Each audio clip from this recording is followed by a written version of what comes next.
Unfortunately for Aespa, this album surprised me in a very, very bad way. Now, do I love Armageddon and Supernova as their own titles? Well, absolutely. Both of those songs are top 15 in their discography, easily.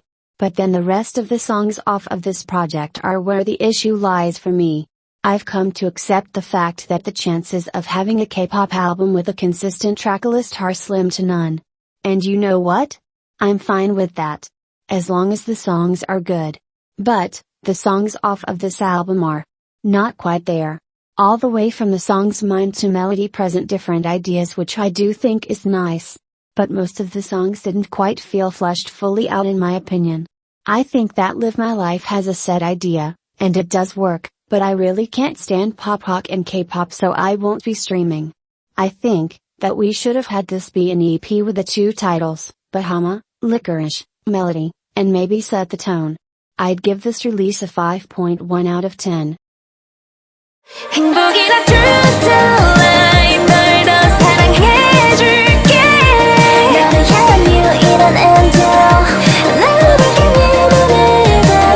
No tea, no shade to Artemis, but this album left me wildly disappointed. Making me wait 3 months for an 11-track album with 4 pre-releases, so it's basically only 7 new songs and none of them are life-changing, is kinda diabolical. Like I just had it in my head that, if you're gonna make me wait that long, then the album's gonna be gag-worthy and have me gooped so bad. But in reality, the only good songs are Sparkle, That Hitchhiker Song, Flower Rhythm, Candy Crush, and Distress. And I rarely ever go back to those songs anyway. I literally anticipated this release so much and it didn't meet my expectations at all. It's not like the album is terrible or anything. And I wasn't expecting it to be groundbreaking or genre-defying. But I didn't expect it to be as boring as it is. They do look gorgeous and ethereal though. I don't like Virtual Angel very much, but their outfits on those stages. Yeah. Dare I say a top 5 Loona styling moment. Anyways, 6.7 out of 10 for them. Wait, let me also say this. Virtual Angel will never get a full stream from me. However, haseul's final chorus in the song is freaking insane, like OMG. Heavenly. Anyways. Watch me, don't touch me, love me, don't hurt me. Watch me, don't touch me. Watch me, don't touch me, love me, don't hurt me. Watch me, don't touch me. I wasn't just surprised with this release. I was more so shocked and gobsmacked. 'Cause this project is kind of amazing. I feel like with time, Ive's music has only gotten better and better, and it's so amazing to see their sonic growth in real time. Like this EP only had 6 songs, but only 2 of them, Ice Queen and whatever that Afro piano song is called, weren't good. I hated Heya at first, but with time the song only became more addictive, like Home, that's a total earworm. I love the piano stabs and how anthemic the chorus is.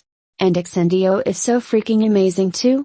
It's probably my favorite attempt at Jersey Club and K-pop right now. It just feels so sleek and elegant, but there's still a great groove and bounce to it. I hate to give Ryan John anything other than lashings, but he really did his big one on this song.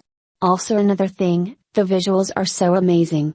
I feel like Ive has always had a budget, but they never knew what to do with it. Money was spent but they had no idea what to do with it. You could just tell that their team spent a lot of money. But here, and admittedly for the past few releases, we're making a full, interesting concept that does some kind of world building around the release. The teasers were insane, and don't even get me started on the fashion too. Those girls looked so stunning. Especially in the Exendio concept pictures. There's just so much for your eyes to take in, but the visuals don't distract from the music because I feel like equal amounts of care were put into both areas. I'd give this release a 9 out of 10.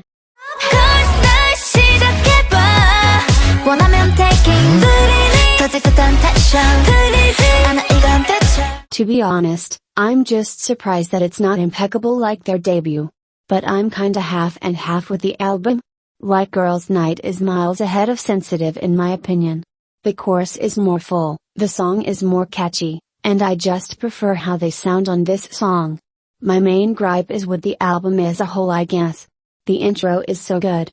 Like, two-step perfection, I fear. Perfect opener for the album, but maybe it set the bar too high?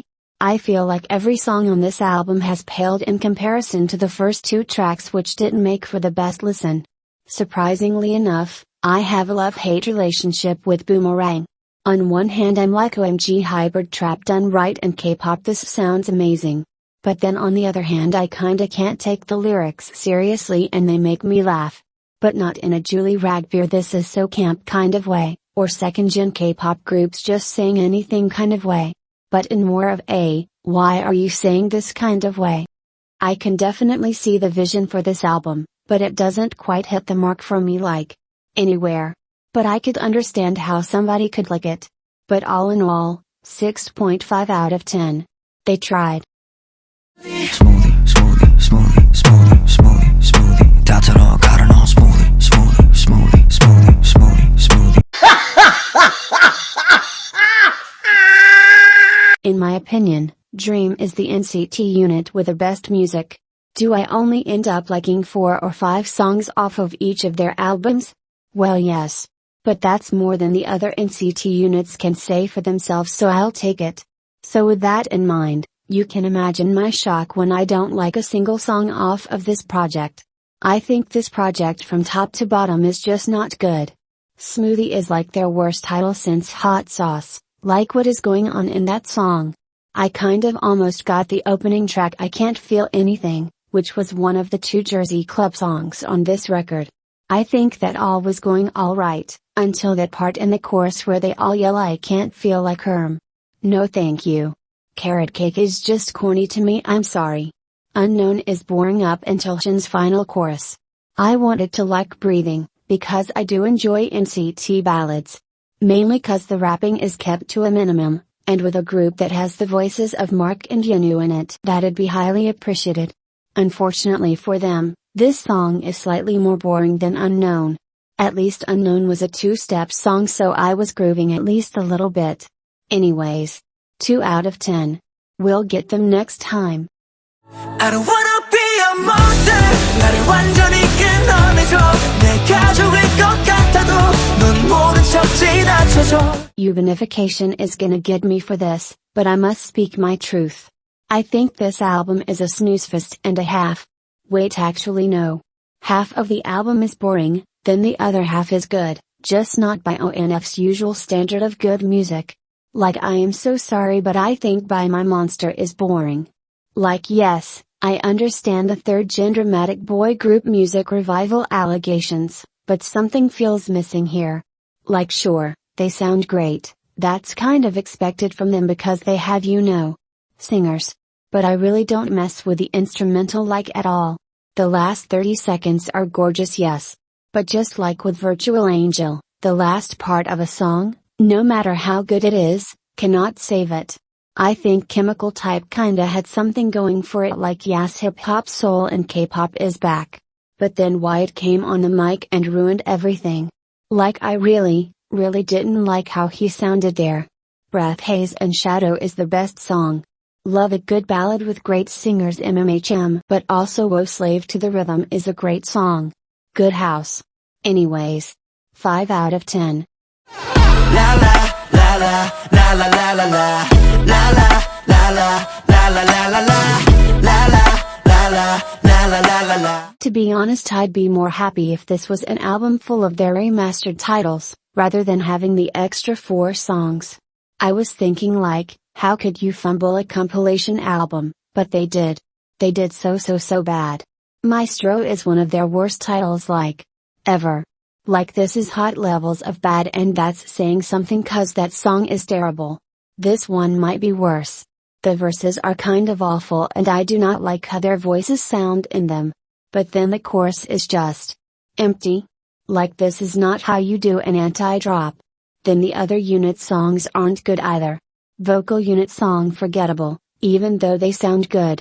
Rap unit song was, well, a rap unit song. They really haven't had a good one of those since 2017 with Trauma. They gave me a few laughs with the chorus though, so points for them, I guess. And then Spill was just boring. Like okay, another addition to the list of boring Afropiano K-pop songs. So, 3 out of 10. I hope their next release is better.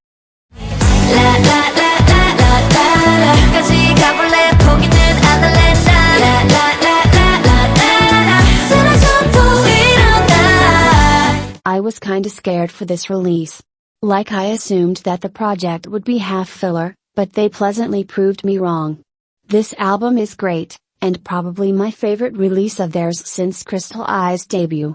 Synth funk is a genre I was fiending to hear more of in K-pop, and S really delivered in that aspect. 24, and Beyond the Beyond are very insane songs like Whoa. My favorite song was Heart Raider. Like I love the production on it. UK garage influx in K-pop is kind of a blessing like. And I do enjoy hearing their voices there as well. Also, us finally getting non-scale like, we finally won you guys. I wasn't really a fan of the title, or White Soul Sneakers, but like, that's just them not being as good as the other songs. I still think those 2 tracks are okay. They looked so cute in the music video, like I'm kinda obsessed. Maybe I should learn all of their names. Anyways, 9 out of 10. Like OMG, they only get better and better. Something ain't right. You've been acting funny lately. You ain't gotta lie. Got me out here looking crazy. What you tryna hide? Baby, I can't take it. You can't take it. Well, surprisingly enough, XG has surprised me in a very, very good way. Something Ain't Right is a fun, poppy, garage house ditty, and wow, they kinda sound great. With XG, and well, with most K-pop groups, they sound a lot better when they're doing anything other than rapping. Maya's singing voice is so pretty, and Kokana didn't sound half bad either. The song was genuinely very fun to listen to, and I was grooving a little bit. Of course, in the second verse we had the third worst voice in the group, Harvey, rapping for us. But it wasn't even that bad to listen to. Like her chipmunky voice over this beat was kinda cute. Also, I love how insane their visuals are in this music video too. They have these colorful, wildly textured outfits, and play with a bunch of different silhouettes. To keep it short, they look very alien-esque, but also just stunning. I feel like XG is gonna be like NCT 127 and just have their yearly 1 to 3 good songs, and I'm okay with that. An 8.9 out of 10 for them. Can't stop the 채같이 너 이미 다쳐버린 너 Looking in the mirror 거울 속에 비친 My expectations were not met. Unfortunately. I'm aware that it's her first release, but I expected this to be kind of life-changing. And the first 2 tracks did have me thinking that this was gonna be the best K-pop release of the year. The opening track, Diorama, is a hip-hop soul track with electronic influences. I don't know if I'm crazy or something, but I feel like this song reminds me of Aaliyah's self-titled album from 2001. Like, is that just me or? Anyways, the next track, Loop, is the title of this record, and it's simple. But it's also good. It's just great, crisp UK garage with a fun, housey chorus. If these 2 songs were released as a single album, I'd be so satisfied. But alas, we had the second half of this EP now. These songs are by no means bad, to me at least. Afterglow is a pop rock track. That's all I can really say about it, like I don't remember this song at all. I do think that the chorus is gorgeous, but again, I still cannot tell you how it goes. I wanted to like Goldfish so bad. Mainly because of the person who worked on the song, Blah, who just so happens to be my favorite male soloist of all time. He makes lots of like, balladesque, and slow songs, but they always sound so good and well thought out. Here though, I wasn't a fan. It's probably just because of my burning hatred of acoustic guitars. Like if this song was performed with a piano, I'd probably be sold, but the guitar made this a painful listen for me. But all in all, 6.9 out of 10. I can really see her potential.